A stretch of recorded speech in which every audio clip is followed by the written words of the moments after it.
Fala pessoal, Adriano Marques falando, e hoje a gente vai falar sobre conjuntos.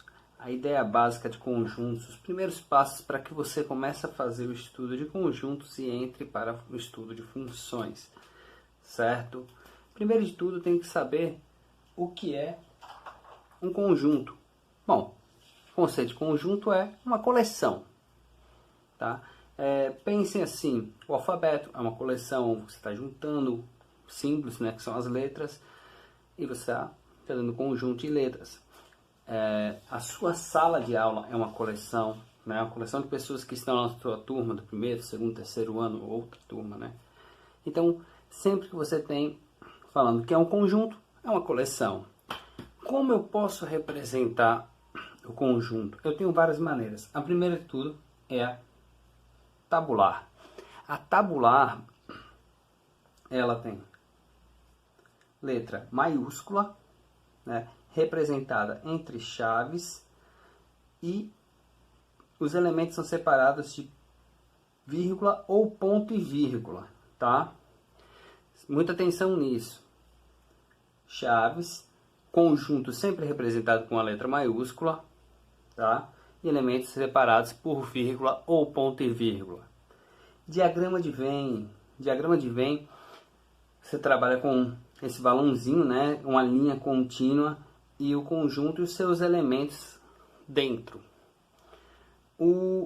Representação por propriedade. Você pode falar conjunto A são os elementos X, tal que, esse termo é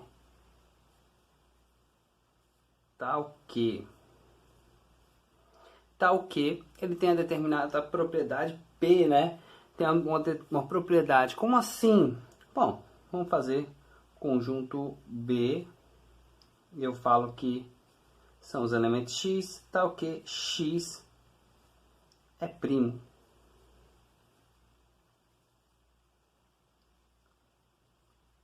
Eu poderia falar par, mas vamos botar o primo. Então, quem é o conjunto B? 2, 3, 5, 7, 11 e assim por diante.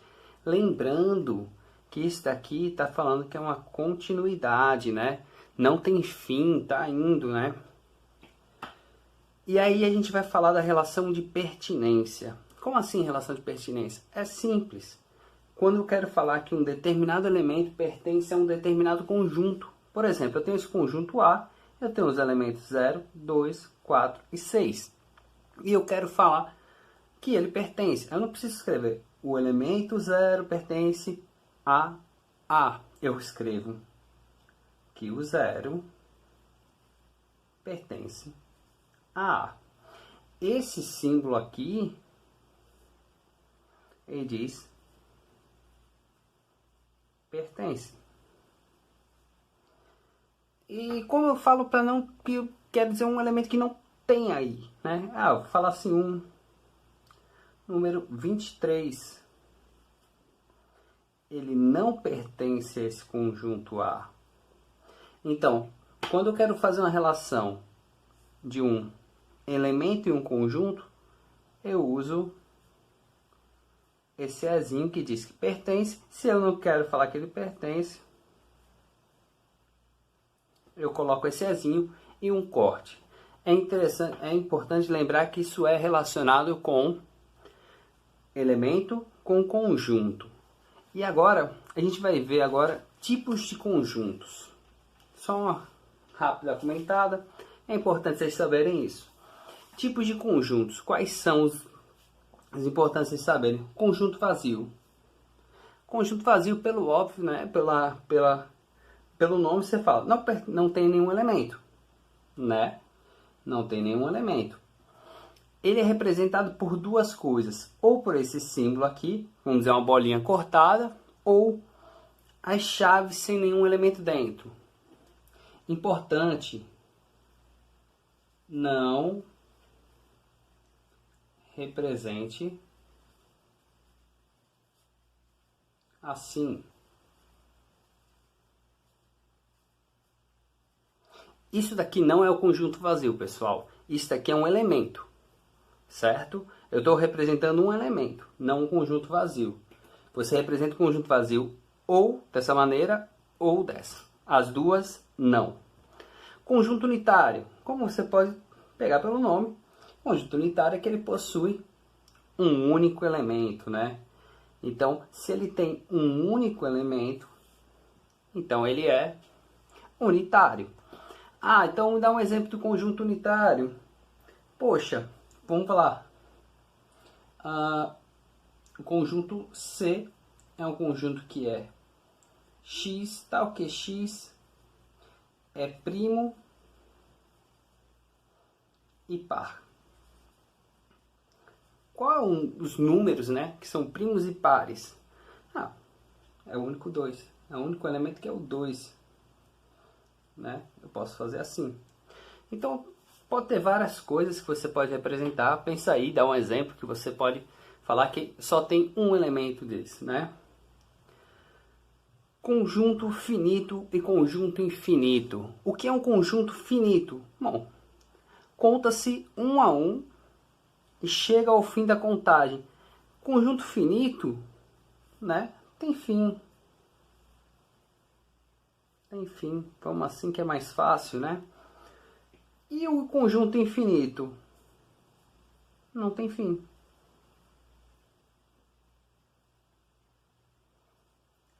Basicamente nisso. Conjunto finito. As vogais, as consoantes, né? Vamos lá, vogais. Vou botar a letra, o conjunto V. Vogais. Eu tenho qual? Tem um A, I ou U. Não sei se vai dar aqui A, E, I. Vou botar aqui embaixo. O e U. Poxa.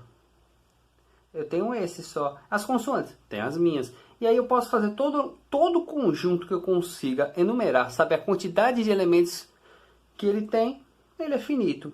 Conjunto infinito, eu não consigo determinar isso. Por exemplo, números pares. Vou chamar um, sei lá, D. Ser par. Poxa, então esse conjunto dele é 0, 2, 4, 3 pontinhos, porque a gente não vai passar o resto da nossa vida. Eu não vou passar o tempo todo do vídeo mostrando um conjunto que não tem fim, né? Então esses elementos são básicos, né? Bem triviais, que vocês têm que ter a noção que eles existem. E aí quando a gente vai ver o estudo de conjuntos, a gente tem que ver a ideia que é um subconjunto. Pessoal, o que é um subconjunto? Vamos pelo termo bem, está escrito aqui bonitinho. B é subconjunto de A, é dizer que todo elemento de B são elementos de A. Então, todo elemento de B é elemento de A, então quer dizer que B está dentro de A, né? E para ser subconjunto, tem que estar dentro.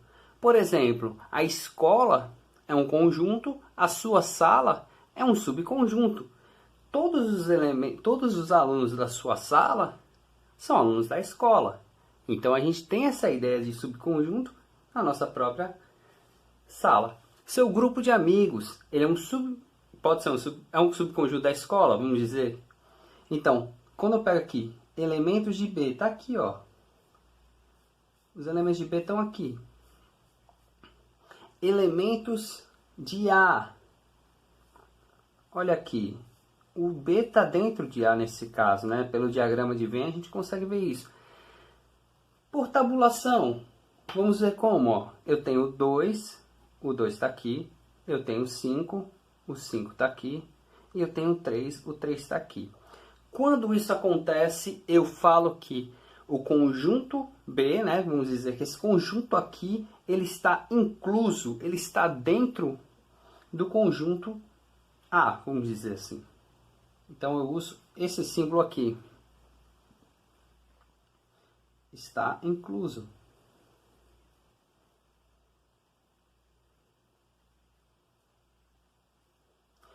Quando eu tenho se eu tiver algum elemento que não está lá, então o conjunto não está incluso. Ó, 2 está aqui, está aqui. O 5 está aqui, está aqui. O 3 não está. Então, ele não está contido. Então, eu faço a negação com corte. Então, eu falo não, né? Porque a negação, né? Está contido. Então, uma observação que é muito importante isso aqui é: o vazio é subconjunto de todo conjunto, certo? O vazio sempre está lá. Muito importante vocês lembrarem isso, porque a gente vai falar de uma coisa que a gente tem que saber disso. Igualdade de conjuntos. Bom, a gente vendo essa ideia de subconjuntos, está incluso, não está incluso, está contido, não está contido, está dentro, não está dentro. Igualdade de conjunto, você tem dois conjuntos, né? Eu tenho o conjunto A, o conjunto B.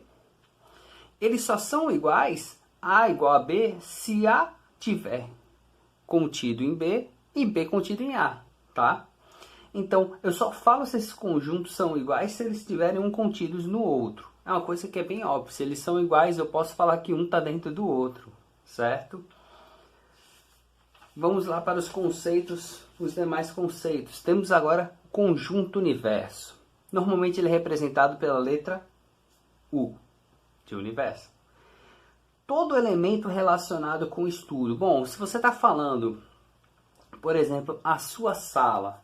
Quem é o conjunto universo da sua sala? Poxa, é o pessoal que estuda lá. Se eu estou falando da sua escola, os estudantes, até pode falar professor, né, elemento, né, o conjunto universo é que abrange aquela determinada situação. Então, eu falei aqui, conjunto dos números que resultam uma contagem. Tá aqui, ó. 1, 2, 3, 4, 5, 6, né? Tudo que eu estou resultando contagem está aqui. E agora a gente vai para um tipo de conjunto que ele é muito interessante. Ele é muito... ele é mais complexo. O conjunto das partes. O conjunto das partes, ele é bem complexo porque é um conjunto em que seus elementos são subconjuntos de um conjunto. Isso quer dizer, falar de uma maneira mais prática, eu tenho um conjunto e o conjunto das partes são todos os subconjuntos que podem ser formados com esses elementos. Eu peguei um conjunto bem pequenininho, né? E aí eu vou lembrar uma coisa, falar uma coisa para vocês. Quando eu quero falar a quantidade de elementos de um conjunto, eu faço assim, ó. N de A é igual a 3. Eu gosto de usar muito esse hashtag de A. 3. É a mesma coisa, pessoal. Eu uso os dois, né? Dependendo, porque alguns livros usam um, normalmente os livros usam esse NA, mas é uma nomenclatura, certo? Número de elementos de A, 3. Isso é importante. Número de elementos do conjunto. Aí, conjunto das partes. A gente sempre inicia pelo vazio. Lembra que eu falei que o vazio é subconjunto de todo conjunto? Vazio. E a gente termina com o próprio conjunto.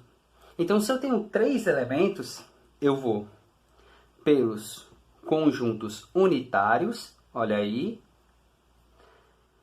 De 2 em 2. E aí, como eu tenho 3 elementos, 3 em 3. Mas se eu tivesse mais elementos, eu faria 3 em 3, 4 em 4, 5 em 5, até acabar a quantidade de elementos. Muita questão que cai sobre isso, o conjunto das partes, é de determinar quantos subconjuntos tem. Ou quantos elementos tem. Ah, eu vou ter que fazer vários. Se eu tiver, por exemplo, 5, eu vou perder muito tempo fazendo isso. Você vai perder muito tempo. Eu preciso perder esse tempo? Não.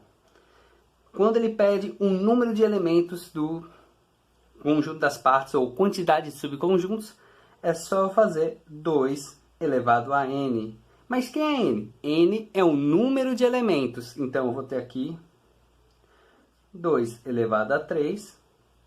Isso aqui é 8.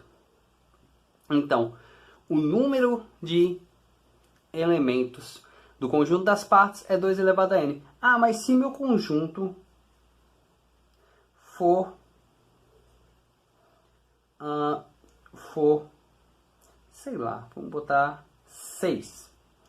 Então, eu quero saber o número de elementos do conjunto das partes de A vai ser igual a quanto? Eu faço 2 elevado à sexta. 2 elevado à sexta é igual a 64. Isso quer dizer, eu tenho 64 subconjuntos num conjunto de 6 elementos, certo? Isso não se altera, tá ok, pessoal? Então, o que eu queria falar para vocês sobre conjuntos está aí. Qualquer dúvida, põe um comentário. A gente vai dar continuidade nesse assunto. Não esquece de dar aquela curtida, falar sobre o canal com os amigos. E um grande abraço e tchau!